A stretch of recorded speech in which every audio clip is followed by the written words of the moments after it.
I never believed in fate until I met Rose at Vintage Vinyl on the coldest December morning Cincinnati had seen in years. My name is Elena Murphy, and at 32 I've spent the last decade fighting City Hall, organizing protests, and believing that change comes through action, not chance encounters over dusty record collections. The snow had started falling around dawn, coating the streets in that deceptive white blanket that makes everything look peaceful until you realize you can't get your car out of the driveway. I'd walked 12 blocks to reach the record store's annual winter sale, my breath forming small clouds as I pushed through the crowd already gathering outside. There was only one thing on my mind, finding that limited edition Joni Mitchell pressing of Blue that had been haunting my dreams for months. Marcus, my campaign manager, had called it an obsession.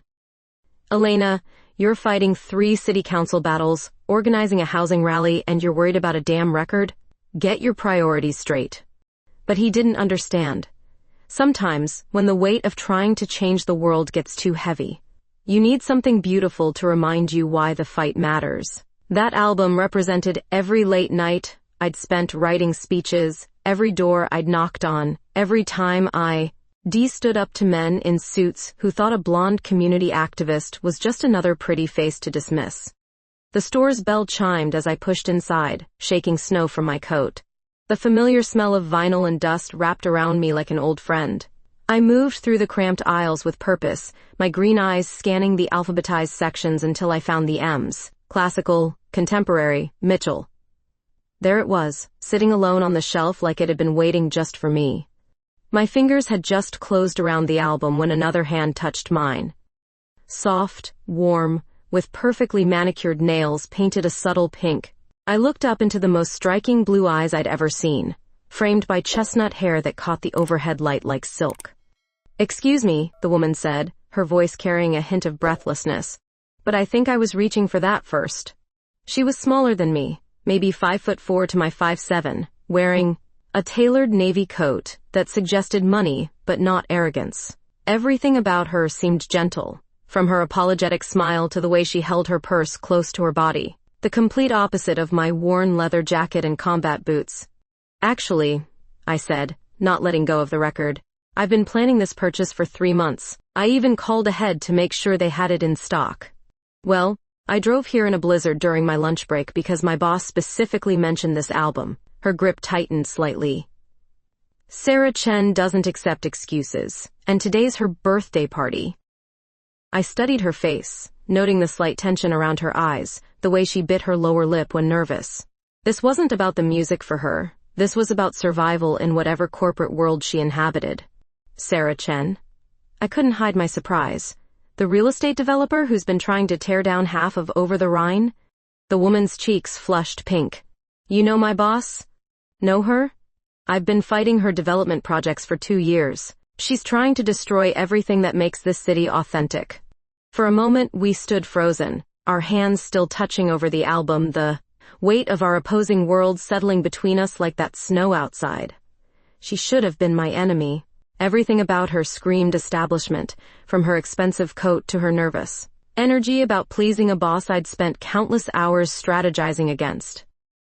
But when she smiled, really smiled, something shifted in my chest, something I hadn't felt since my college girlfriend Sarah left me for a job in New York 5 years ago. "I'm Rose," she said quietly, "Rose Hernandez. And maybe we could work something out? I mean, about the record?" The way she said my name, like she was testing how it felt on her tongue, made my heart skip in. A way that had nothing to do with activism or city politics or anything I could rationalize. "Elena Murphy," I replied, still holding her gaze. "And yes, maybe we could." The coffee shop 3 blocks from Vintage Vinyl felt like neutral territory. Rose sat across from me in a corner booth, the Joni Mitchell album placed ceremoniously between us like evidence in a custody battle. Steam rose from our mugs, creating small clouds that reminded me of the breath we'd shared in the cold outside. "So you're the Elena Murphy," Rose said, wrapping her delicate fingers around her latte. "Sarah mentions you in staff meetings, usually with words I can't repeat in polite company." I laughed despite myself. "I'm sure she does. Last month I organized 40 people to protest her latest gentrification project. We may have accidentally blocked the entrance to her office building for 6 hours. That was you? Rose's eyes widened. She was furious. Spent the whole afternoon pacing and muttering about bleeding heart activists who don't understand economics. Economics. I shook my head. Is that what she calls pricing out families who've lived in these neighborhoods for generations? Rose looked down at her coffee, and I caught something in her expression. Pain, maybe, or recognition. I don't make the decisions, she said quietly. I just schedule meetings and manage her calendar. Make sure she remembers to eat lunch between destroying communities. The bitterness in her voice surprised me. This wasn't the corporate drone I'd expected. This was someone who understood exactly what her boss was doing and hated herself for being part of it. Then why do you stay? Because I'm good at taking care of people, even people who probably don't deserve it. And because jobs that pay enough to cover rent in this city aren't exactly growing on trees. She looked up at me. Why do you fight battles you can't win? The question hit deeper than I expected. I studied her face, those blue eyes that seemed to see through all. My rehearsed answers about social justice and community organizing. Because someone has to. And because every small victory matters, even if it doesn't feel like it at the time. Like saving one record store from a chain takeover? Exactly like that. I smiled. Though I'm guessing you weren't here for the politics. No, I was here because Sarah mentioned loving this album during one of her rare human moments. She was talking about her college boyfriend and how they used to listen to it after fights. Rose's fingers traced the album cover. I thought maybe if I could find something that reminded her of being happy, she might be a little less impossible to work for. The vulnerability in her voice made something twist in my chest. Here was this beautiful woman, buying gifts for someone who clearly didn't. To appreciate her, just hoping to make her own life a little easier. It was heartbreaking and admirable at the same time. That's really thoughtful, I said. Even if it is for someone I fundamentally disagree with. She's not evil, you know, just lost. Success changed her, money changed her. She wasn't always like this. I wanted to argue, to list all the ways Sarah Chen had damaged my city, but something in Rose's expression stopped me. She wasn't defending her boss so much as mourning who she used to be. What about you? I asked instead. What were you like before you worked for her? Rose's smile was soft, almost shy. I used to paint, watercolors mostly, terrible ones, but they made me happy. I haven't touched a brush in 2 years. Why not? No time, no energy. By the time I get home from work, all I want to do is sleep. I reached across the table without thinking, my fingers covering hers where they rested beside her cup. The contact sent electricity up my arm, and I saw her breath catch in response. I have an idea, I said. Why don't you come to my place? We can listen to the album together, decide who gets to keep it, and maybe you could tell me more about those paintings. The silence stretched between us, filled with possibility and the distant sound of coffee machines and winter wind. Rose stared at our joined hands, and I could practically see her internal battle playing out across her features. I should get back to work, she said, but she didn't pull her hand away. Should, I repeated. But do you want to? When she looked up at me, something had shifted.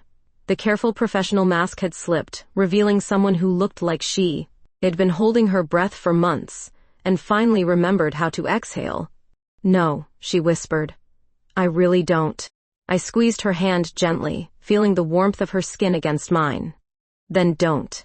Outside, the snow was falling harder now, blanketing Cincinnati in white silence. But inside this little coffee shop, something was beginning that felt bigger than weather, bigger than work, bigger than all the reasonable objections my rational mind was trying to raise. Rose Hernandez was supposed to be the enemy. Instead, she might just be exactly who I'd been looking for without knowing it. My apartment in Over the Rhine had never felt smaller than with Rose standing in the middle of my living room, her navy coat draped over my second-hand armchair, looking like she'd stepped into a different world. The space reflected everything I was fighting for.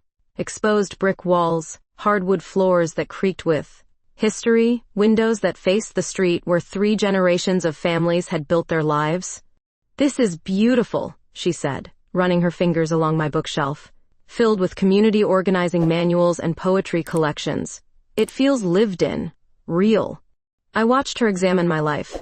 noting how she paused at the framed photos of protest marches and neighborhood block parties. Her apartment probably had matching furniture and abstract art chosen by some interior designer. This chaos of activism and art must have seemed foreign to her ordered corporate existence. Coffee or wine? I asked, suddenly nervous about having her in my personal space. Wine, definitely wine. I poured 2 glasses of cheap red wine while Rose settled onto my couch. The record album still clutched in her hands like a security blanket. When I sat beside her, I was acutely aware of every inch of space between us, the way her perfume mixed with the vanilla candles I'd lit without thinking. So we listen together and then decide, I said, taking the album from her.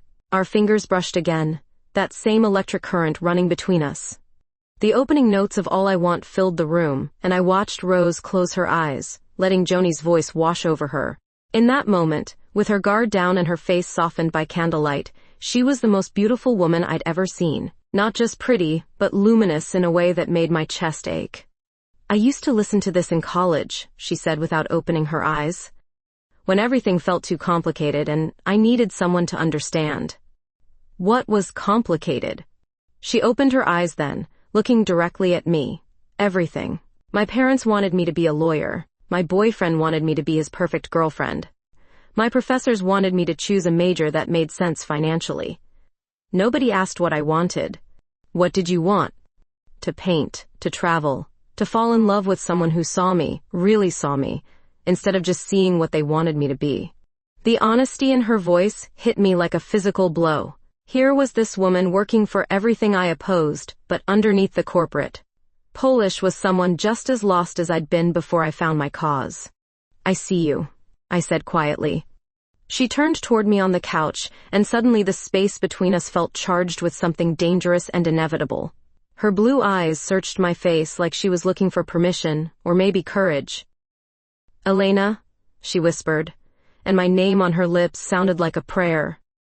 I don't know who moved first. One moment we were sitting apart, and the next my hand was cupping her cheek, her skin warm and soft against my palm. She leaned into the touch, her eyes fluttering closed, and when she opened them, again, they were filled with want that matched the fire building in my chest. The kiss was inevitable as winter wind, soft and tentative at first, then deeper as she pressed closer to me. Her lips tasted like wine and possibility, and when she made a small sound, in the back of her throat, something inside me unraveled completely. We broke apart, breathing hard, foreheads touching in the candlelight. Joni was singing River now, that haunting melody filling the spaces between our whispered breathing. I should go, Rose said, but she didn't move away from me. Should, I repeated, echoing our conversation from the coffee shop. But do you want to?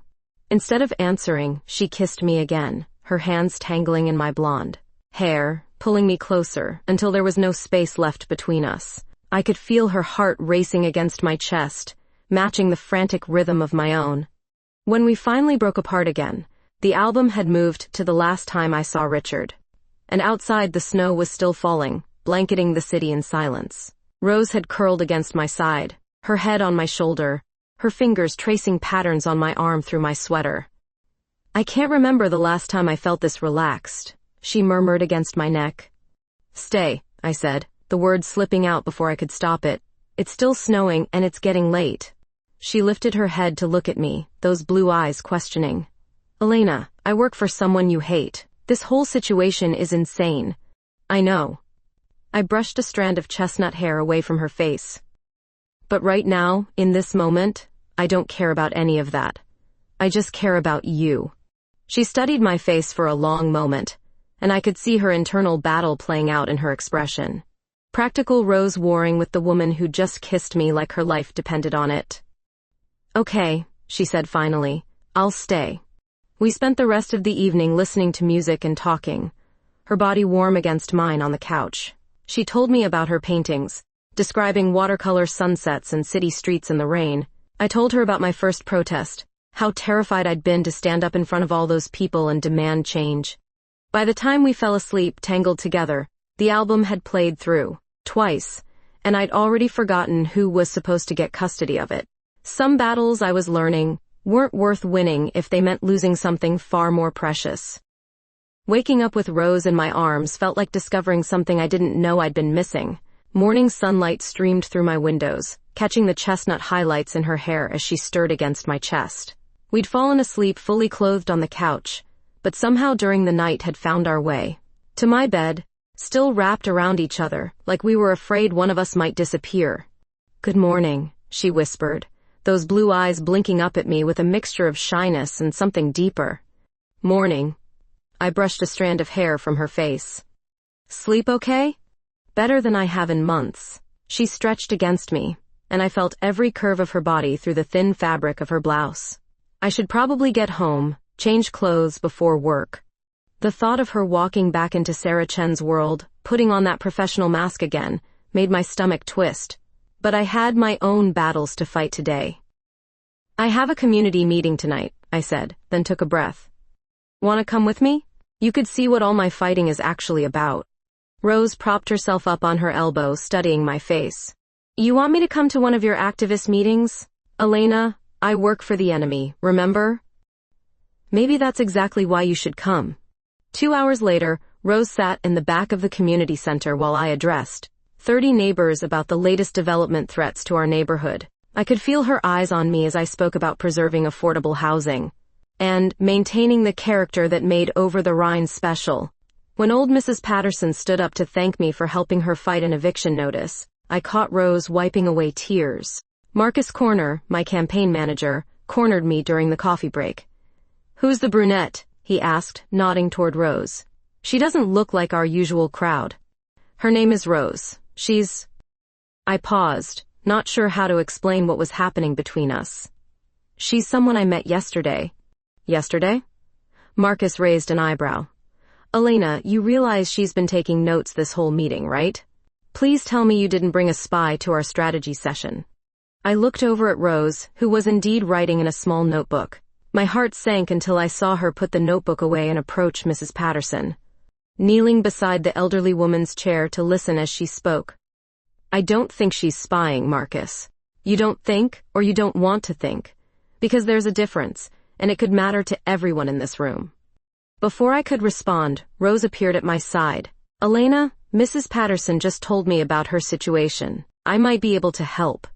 She explained, in hushed tones, about a loophole in the city housing code that Sarah's company had used before. If Mrs.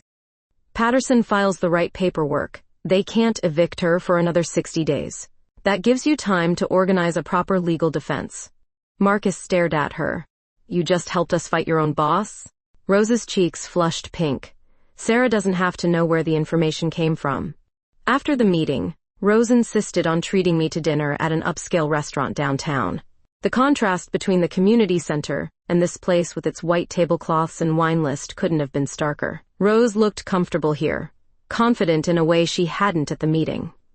"This is Sarah's favorite place," she explained, scanning the menu. "She brings clients here to impress them. And now you're bringing the woman who's been protesting those same clients." Rose reached across the table for my hand. "I'm bringing the woman who spent 2 hours listening to Mrs.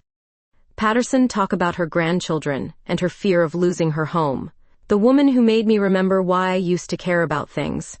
The waiter poured wine, some expensive red that probably cost more than I spent on groceries in a week. Rose raised her glass. "To unexpected connections." "To fighting the good fight," I countered, clinking my glass against hers.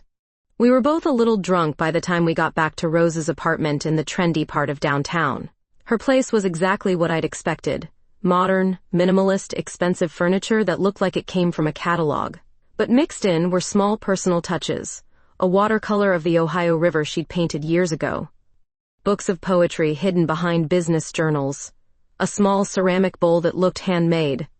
"This is where you hide," I said, running my fingers over the spines of her hidden books. "Everyone needs somewhere to hide." She was standing close behind me now, close enough that I could feel her breath on my neck. When I turned around, her face was inches from mine, those blue eyes dark with want. "Elena," she whispered, and then she was kissing me, urgent and desperate in a way that made my knees weak. This time when we broke apart, we didn't hesitate. She led me to her bedroom, moonlight painting silver patterns across her pale skin as she helped me out of my clothes. When her hands traced the curves of my body, I felt like I was discovering what touch could mean for the first time. We made love slowly, carefully, like we were both afraid this might be the only time. Her body responded to mine with the honesty that took my breath away, soft, gasps, and whispered endearments filling the spaces between heartbeats. When she cried out my name, pressing her face against my neck, I felt something shift permanently in my chest. Afterward, we lay tangled in her expensive sheets, fingers intertwined in the darkness. Outside, Cincinnati glittered with lights, and somewhere in that maze of buildings, people were fighting battles just like ours. "What happens now?" Rose asked quietly. I kissed her shoulder, tasting salt and possibility. "I don't know, but I know I want to find out." The envelope arrived on a Tuesday morning that had started like any other. I was reviewing petition signatures at my desk when Marcus knocked on my office door, holding a manila envelope with no return address. "This came for you," he said, setting it down carefully. Hand-delivered, no postmark. Something about the weight of it made my stomach clench. 3 weeks had passed since Rose and I started whatever this was between us. 3 weeks. Of stolen dinners and nights spent wrapped around each other in her apartment or mine. 3 weeks of pretending that our worlds could somehow coexist, despite everything pulling them apart.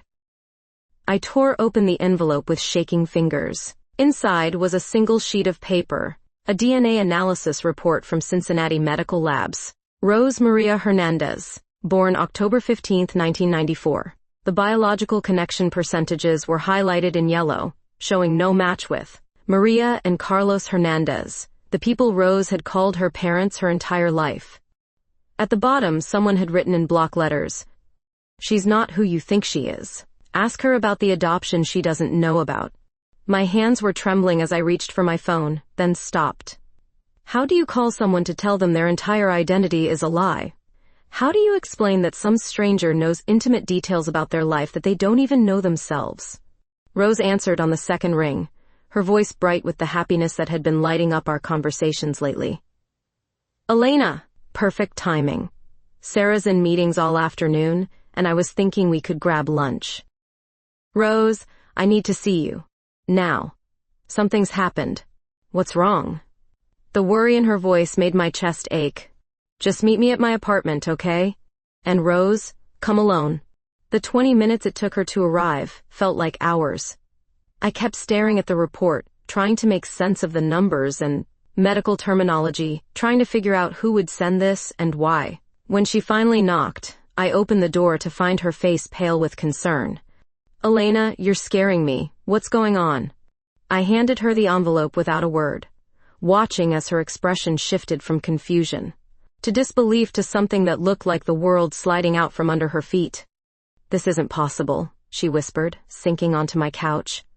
"Carlos and Maria are my parents. I look just like my mother. Everyone says so. Look at the DNA markers, Rose. Look at the lab certification." She studied the paper with the focused attention she usually reserved for Sarah. "These contracts," and I watched her perfect composure crumble piece by piece. When she finally looked up at me, tears were streaming down her cheeks. "Who would do this? Why would someone send this to you instead of me?" "I don't know." I sat beside her, pulling her against my chest. "But we're going to find out, together. What if it's true?" Her voice was muffled against my shoulder. "What if everything I know about myself is a lie? What if Maria and Carlos aren't really my parents? Then we'll deal with it.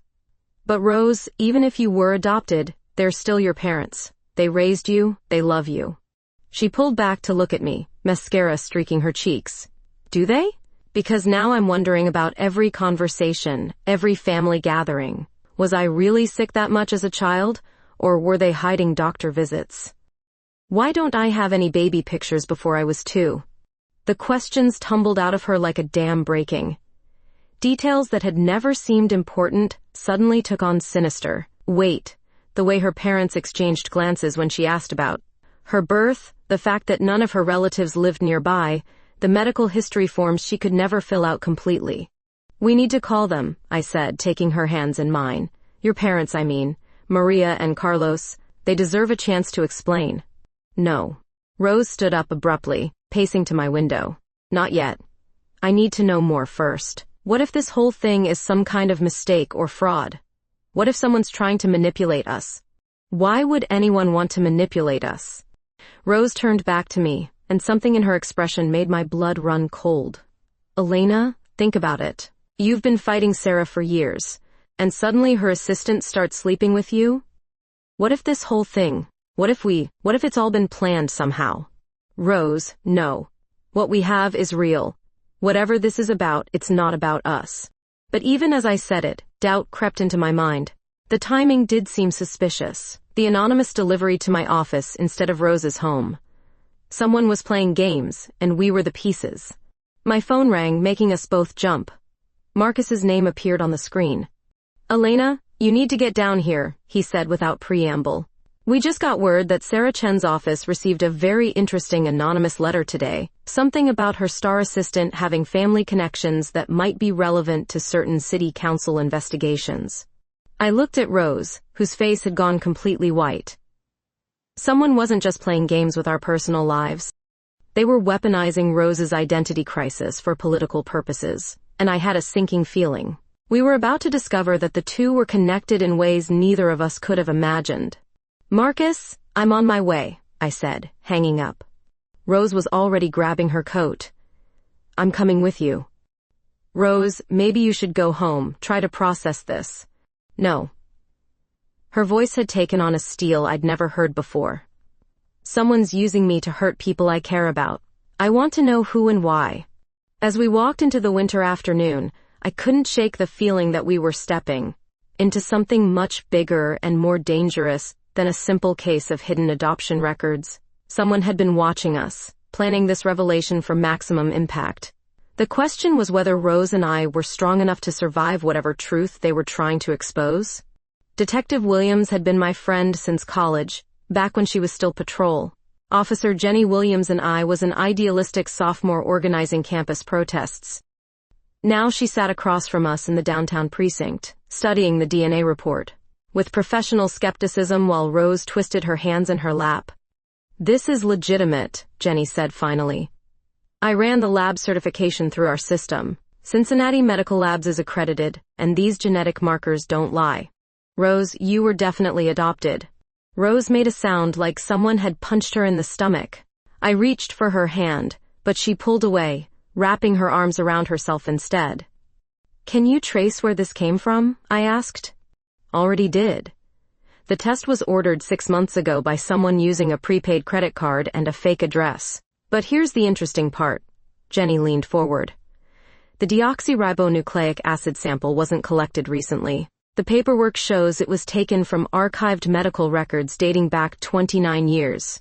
What does that mean? It means someone has had access to Rose's infant medical records for months, maybe longer. They've been planning this revelation. Rose finally spoke, her voice hollow. Who would have access to records that old? Hospital administrators, certain government officials, lawyers involved in the original adoption proceedings. Jenny paused. Or anyone with enough money to pay the right people. I felt cold realization creeping up my spine. Someone with resources. Someone who benefits from destabilizing my work. Elena, there's more. Jenny pulled out another file. I did some digging into your recent activism targets. Turns out 3 city council members you've been investigating have business connections to a private adoption agency that was shut down in the late 90s for irregularities in their record keeping. Rose stood up abruptly, moving to the window that overlooked the parking garage. Sarah knew, she said quietly. She's always known. What do you mean? When I interviewed for the job 2 years ago, she asked questions about my family that seemed strange at the time. About whether I felt connected to my heritage, whether I'd ever wondered about my medical history. Rose turned back to us, tears streaming down her cheeks. She hired me because of this, didn't she? Because of who my real parents are. Jenny nodded grimly. I pulled Sarah Chen's business records going back 5 years. She's been paying monthly retainers to 3 different private investigation firms. One of them specializes in adoption searches. The betrayal hit Rose like a physical blow. She sank back into her chair, and this time when I reached for her, she let me take her hand. Her skin was ice cold. She's been using me, Rose whispered. For 2 years, everything I thought was my job, my life, it was all part of some plan. Rose, we don't know that yet, I said, though even as I spoke, the pieces were falling into place with horrible clarity. Don't we? Think about it, Elena. I just happened to be at that record store the same day as you? I just happened to need that specific album? Sarah just happened to mention loving it? Rose laughed bitterly. She sent me there. She knew you'd be there. Jenny cleared her throat. Actually, there's something else. I traced the adoption records to their source. Rose, your birth certificate lists your biological mother as Carmen Valdez, but there's no father listed. However, there are sealed court documents that might contain more information. Can we access them? Not legally, but I have a contact in family court who owes me a favor. Jenny stood up. Give me 2 hours. Meet me at that coffee shop near Fountain Square at 7 tonight.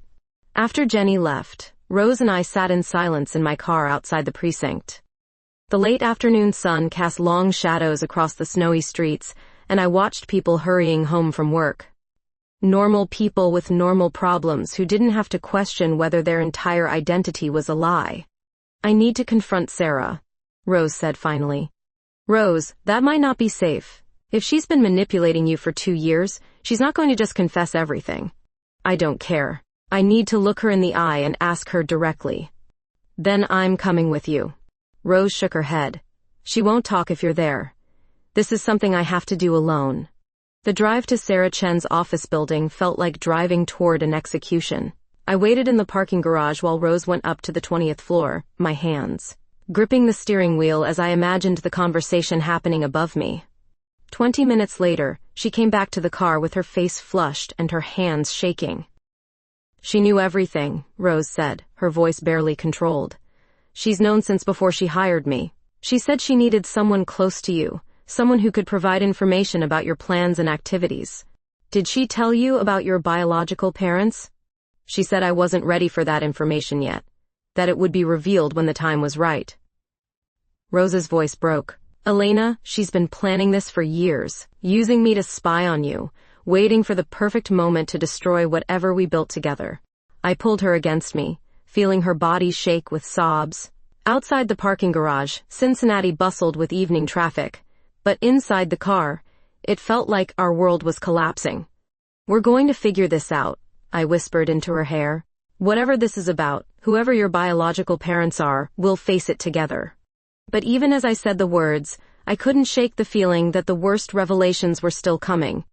Someone had orchestrated every moment of our relationship, and I was terrified to discover what they ultimately wanted from us.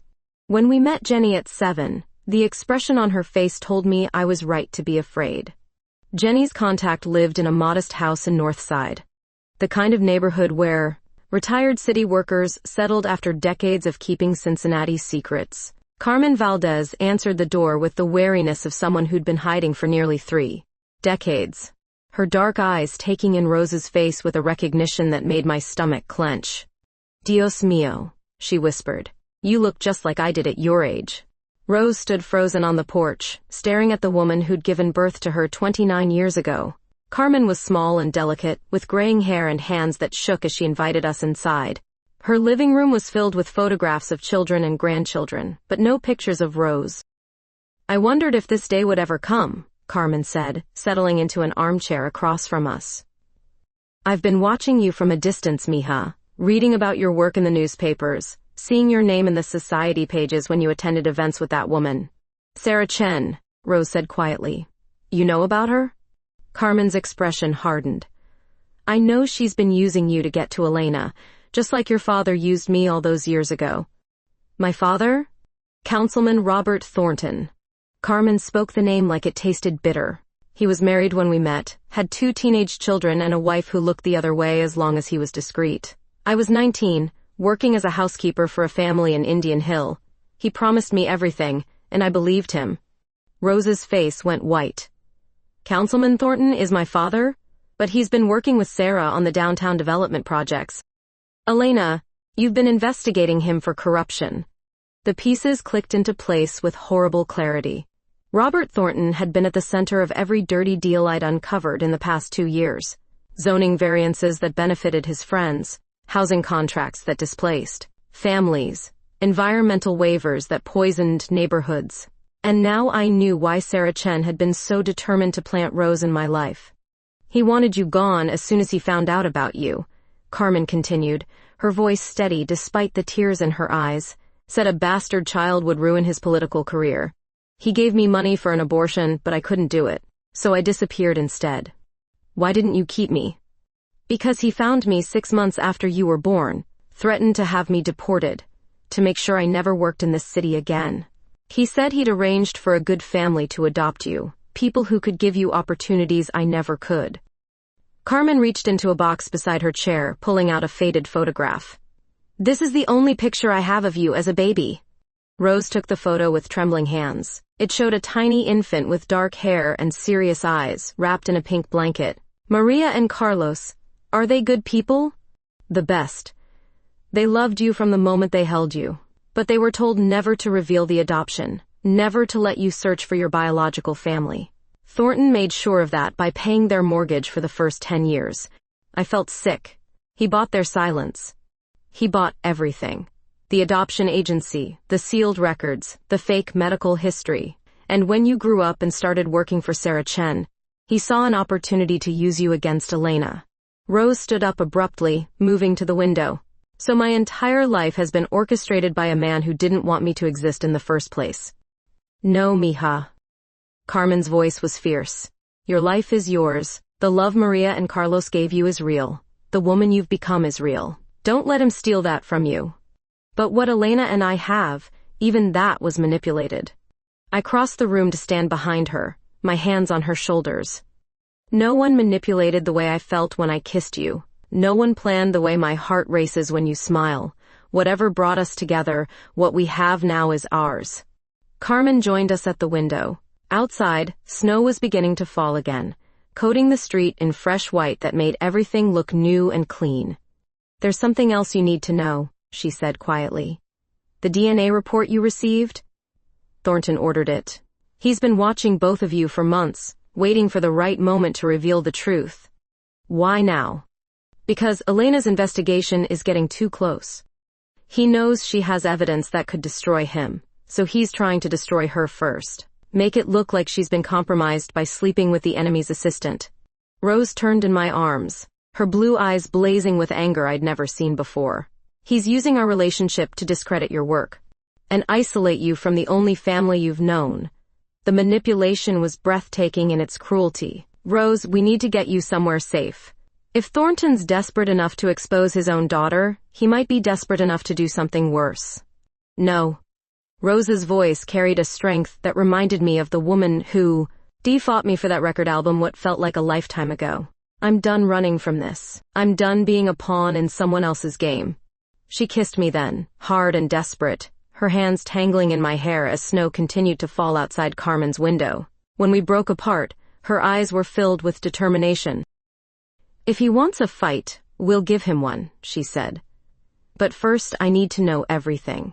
Every dirty deal, every corrupt vote, every life he's destroyed for profit. Carmen smiled for the first time since we'd arrived. I've been keeping records for 29 years, mija, waiting for someone brave enough to use them. As we sat around Carmen's kitchen table going through boxes of documents and photographs, I realized that sometimes the most powerful weapon against corruption isn't a protest or a petition. Sometimes it's a daughter who refuses to stay hidden anymore. Rose disappeared on Thursday morning. I woke up in her empty apartment to find a note on her pillow, gone to finish this. Don't follow me, I love you. R. My hands shook as I called Marcus, Jenny, Carmen, anyone who might know where she'd gone. But deep down, I already knew. She'd gone to confront Robert Thornton alone, carrying 29 years of rage and Carmen's box of evidence. She's at City Hall, Marcus said when I reached him. I just got a call from our contact in the mayor's office. Rose Hernandez requested a meeting with Councilman Thornton at 10 this morning. I looked at the clock, 9:45. Get everyone you can to City Hall, now. Elena, what's happening? Rose is about to take on her biological father, and I'm terrified he'll destroy her to protect himself. The drive downtown felt endless. Snow had been falling since dawn, coating Cincinnati in a fresh layer of white that made the city look deceptively peaceful. But I knew that inside the limestone walls of City Hall, A battle was beginning that would determine not just our future, but the lives of every family Thornton had displaced for profit. I reached the 20th floor of City Hall to find Rose's voice echoing from Thornton's office, her tone sharp with controlled fury. Through the glass doors, I could see her standing across from a man who looked like an older, masculine version of her delicate features. 29 years, she was saying. 29 years, you let me believe I was someone else while you profited from the silence you bought. Rose, you don't understand the complexity of the situation, Thornton replied, his politician's voice smooth as silk. I was protecting you, protecting your adoptive family. Sometimes difficult decisions must be made for the greater good. Whose greater good? Yours? I pressed closer to the door, my heart racing as I watched this confrontation unfold. Rose held a manila folder in her hands, Carmen's evidence, and she looked like a warrior facing down a dragon. The children displaced by your housing developments, the families poisoned by the chemical plants you approved, the neighborhoods you destroyed for profit. Rose's voice rose with each accusation. I've spent 2 years scheduling your meetings, filing your reports, organizing your calendar. I know exactly who you are. And what would you have me do? Confess to crimes that exist only in the imagination of a troublesome activist and her naive lover? The dismissive way he said lover made my blood boil, but Rose remained steady. I would have you face the consequences of your choices, starting with this. She opened the folder, spreading photographs and documents across his mahogany desk. Even from my position by the door, I could see bank records, meeting notes, pictures of handshakes and envelopes changing hands. Thornton's face went pale. Where did you get these? From someone who's been watching you for 3 decades. Someone who documented every corrupt deal, every bribe, every family you destroyed. Rose leaned forward. My mother, Carmen Valdez. The woman you tried to erase. Carmen is supposed to be in Mexico by now. I sent her money to disappear permanently. She never left. She's been here, watching, waiting for someone to care enough to use this evidence. Thornton stood up, moving around the desk toward Rose with a predator's careful steps. You don't know what you're playing with, child. These are powerful people with a lot to lose. Then maybe they shouldn't have so much to hide. That's when I saw him reach for the phone, probably calling security or worse. I couldn't wait any longer.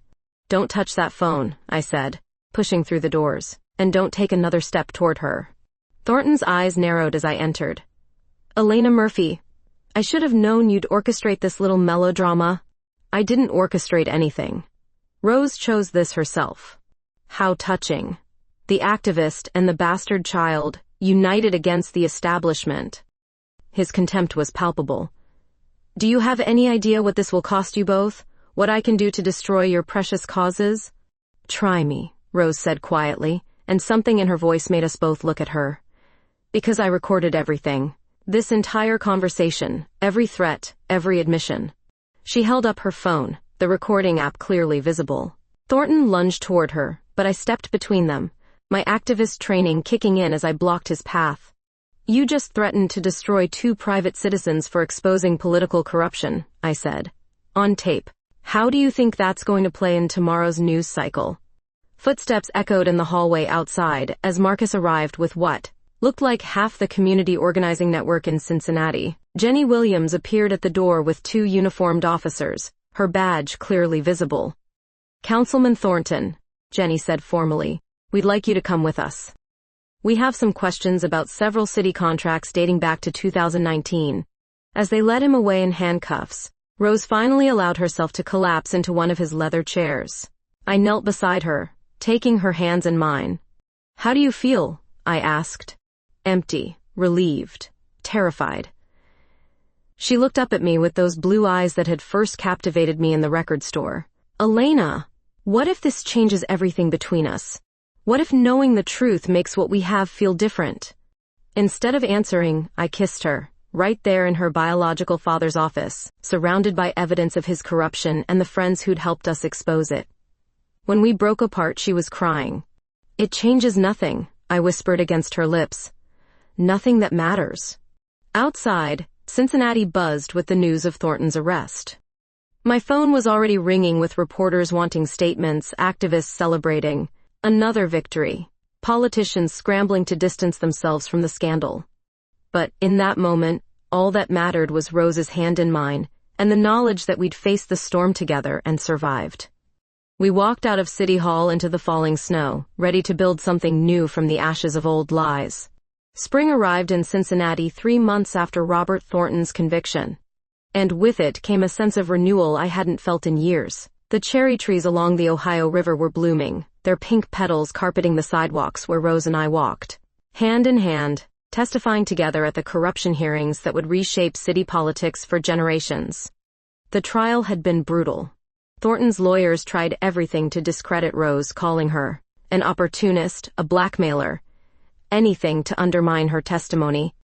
But Carmen's evidence was ironclad, 29 years of meticulous documentation that painted a picture of systemic corruption, reaching into every corner of Cincinnati's power structure. "How does it feel to know you brought down your own father?" a reporter had asked Rose on the courthouse steps.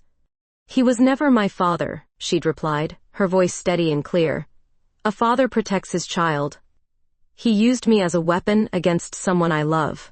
Now, walking along the riverfront in the warm May sunshine, those harsh winter months felt like someone else's story. Rose had left Sarah Chen's company the day after Thornton's arrest, using her organizational skills to help rebuild the communities his policies had destroyed. Watching her work with displaced families, bringing the same careful attention to their needs that she'd once devoted to corporate contracts, made me fall in love with her all over again. "Maria wants to meet you properly," Rose said, referring to the woman who'd raised her. "Not as the activist who's been fighting her daughter's boss, but as the woman her daughter loves." The reconciliation with her adoptive parents had been difficult but healing. Maria and Carlos had wept when Rose confronted them about the adoption, explaining through tears how Thornton's money had helped them buy their house, but also trapped them in silence. They'd wanted to tell her the truth 100 times, but feared losing her completely. "I'd like that," I said, squeezing her hand, "though I'm nervous about meeting the people who raised the woman who turned my world upside down." Rose laughed, that bright sound that still made my heart skip. "You say that like it's a bad thing." We'd stopped at the same coffee shop where we'd negotiated over that Joni Mitchell album, now sitting in the same booth where everything had started. The album itself sat on Rose's bookshelf in the apartment we'd started sharing, a reminder of the beautiful accident that had brought us together despite all the forces trying to keep us apart. "Elena," Rose said, her voice suddenly serious, "there's something I want to ask you." She pulled something from her jacket pocket, a small velvet box that made my breath catch in my throat. "Before you say anything, let me finish. I know we've only known each other 6 months. I know we've been through hell and back. I know there are people who'll say this is too fast, too crazy, too everything. Rose.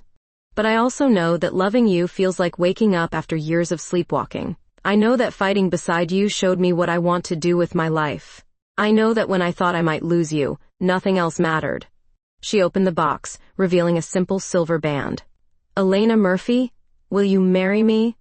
The question hung between us like music, beautiful and unexpected and perfect. Around us, the coffee shop buzzed with afternoon conversation, but all I could hear was my own heartbeat and the whispered promise of a future I'd never dared imagine. "Yes," I said, the word tumbling out before I could think. "Of course, yes." She slipped the ring onto my finger, her hands shaking slightly as she did. It fit perfectly, like everything else about us that shouldn't have worked, but somehow did. "I have one condition," I said, admiring the way the silver caught the light. "We get married at Vintage Vinyl, where it all started." Deal. We kissed across the table, laughing when the other customers started applauding. Outside, Cincinnati sparkled in the spring sunshine, a city slowly healing from decades of corruption. A place where love could bloom even in the most unlikely circumstances. 6 months later, we stood between the record bins at Vintage Vinyl, surrounded by friends and family and the music that had brought us together. Carmen walked Rose down the aisle between the jazz and blues sections, tears streaming down her face as she placed her daughter's hand in mine. Marcus served as my best man, still shaking his head in amazement at how a fight over a record album had led to the most effective anti-corruption campaign Cincinnati had ever seen. As we exchanged vows with Joni Mitchell playing softly in the background, I thought about all the forces that had tried to keep us apart: corrupt politicians, corporate manipulation, family secrets that spanned decades. But love, I'd learned, was stronger than any of that. Love was two women reaching for the same album and finding something neither had known they were looking for.